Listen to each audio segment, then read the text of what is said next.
High! কিছুদিন আগে আমি গ্রুপে অবিনশ্বর বইটা নিয়ে কথা বলেছিলাম। তো আজকে ওই বইয়েরই ২য় পর্ব 'কৃষ্ণকায়া' সাজ্জাদ সিয়াম ভাইয়ের এই বইটা নিয়ে কথা বলব। আমাকে যদি জিজ্ঞাসা করেন যে অবিনশ্বর এবং কৃষ্ণকায়া ২ টা কানেক্টেড কিনা? আমি বলব হ্যাঁ, ২ টা কানেক্টেড। অবিনশ্বর শেষ করে তবেই কৃষ্ণকায়া শুরু করবেন।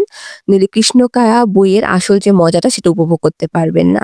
আর অবিনশ্বর বইয়ের ভায়োলেন্স যদি আপনারা সহ্য করতে পারেন তবেই কৃষ্ণকায়া বইটা শুরু করবেন। কারণ এতে আরো ২-৩ গুণ বেশি ভায়োলেন্স রয়েছে।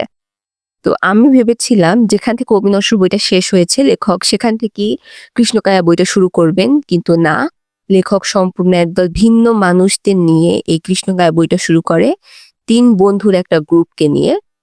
আরশাদ, সিজার এবং রুদ্র এই ৩ জন বন্ধু একটা রাতে তারা ৩ জনই কিছু ঘটনার সম্মুখীন হয় যে ঘটনাগুলো ছিল একেবারে অবাস্তব এবং অকল্পনীয়, যা খুবই ভয়ংকর ছিল।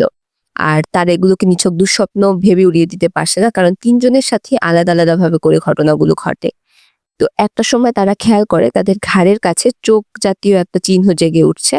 আর তখন তারা বুঝতে পারে যে আসলে তাদেরকে কোনো কিছুর জন্য মার্ক করা হচ্ছে। সেই মুহূর্তে তাদের ৬ বছর আগের কিছু স্মৃতি ভেসে ওঠে। ৬ বছর আগের ঘটে যাওয়া কোনো ঘটনা যেটা তারা ভুলতে পারছে না বা যে কারণে তাদের পুরো জীবনটা বদলে গেছে। তারা একটা ডায়েরির রহস্য সমাধানের জন্য সিলেটে যায়। আর সেখানে গিয়ে তাদের লাইফ পুরা চেঞ্জ হয়ে যায়। এমন কিছু ঘটনার সম্মুখীন তারা হয়, যা তাদের জীবনকে পুরো ওলটপালট করে দিয়েছে। তাদের ৪ জন বন্ধুর যে একটা গ্রুপ ছিল, সেই গ্রুপটাকে ৩ জন বন্ধুর গ্রুপে পরিণত করেছে। আর একজন যে বন্ধু তার নামও তারা মনে করতে চায় না। সে পুরোপুরি হারিয়ে গেছে। কেন তার নাম তারা মনে করতে চায় না বা তার কথা ভাবতে চায় না, সে কোথায় গেল? এসব বলে আমি আর স্পয়লার দিতে চাচ্ছি না। এটা বইটা পড়লেই বুঝবেন। এখন আপনাদের মনে আসতে পারে যে অবিনশ্বর বইয়ের সবার প্রিয় সেই আর্যেন এবং রশিদ কোথায় গেল?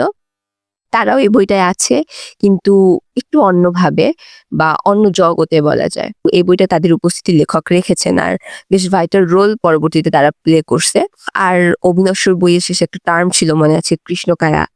তো রুদ্রদের লড়াই এই কৃষ্ণকায়ার বিপক্ষে যারা অমরত্ব প্রতিষ্ঠা করতে চেয়েছিল। ওই বইয়ের মতো লেখক এই বইয়ের শেষেও একটা টার্ম নিয়ে আসছে, যেটা হচ্ছে আসল টুইস্ট। তো আপনারা যদি ডার্ক থিমের কোনো বই পছন্দ করেন বা পড়তে চান, আর একই বইয়ের ভেতর বিভিন্ন টার্মের কম্বিনেশন চান, আর যদি আপনারা ভায়োলেন্স সহ্য করতে পারেন, তবে এই বইটা আপনাদের জন্য। এখানে নানা টার্মের সংমিশ্রণ রয়েছে, যেমন মিথোলজি, টুইস্ট, প্যারালাল ইউনিভার্স, বিভিন্ন টাইমলাইন সবকিছুর মিশেল হচ্ছে এই বইটা।